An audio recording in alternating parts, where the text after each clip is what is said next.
In a moment we will move on to creating 3D models, but first we will discuss the basics of navigation in FreeCAD. When it comes to navigation in FreeCAD, as I mentioned, we have several different navigation styles. I use the Blender navigation style, and after selecting this navigation style, when you hover over this area, a tooltip will appear indicating how navigation works with this navigation style. So, the first thing related to navigation is selecting geometry in FreeCAD. When it comes to selecting geometry related to a 3D object, we can select faces, edges, and vertices. You can select multiple geometry. To do this, press the Control key and hold it while clicking the geometry you want to select. This can be useful for some solid operations.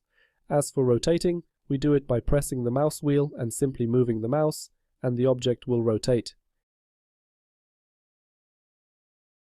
If you want to move the object, press the Shift key and the mouse wheel, then you can move the object.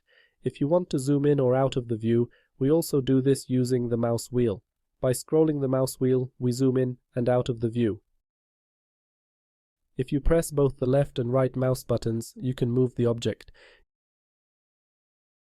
You can also do this by pressing Shift and the mouse wheel, or by pressing both buttons simultaneously.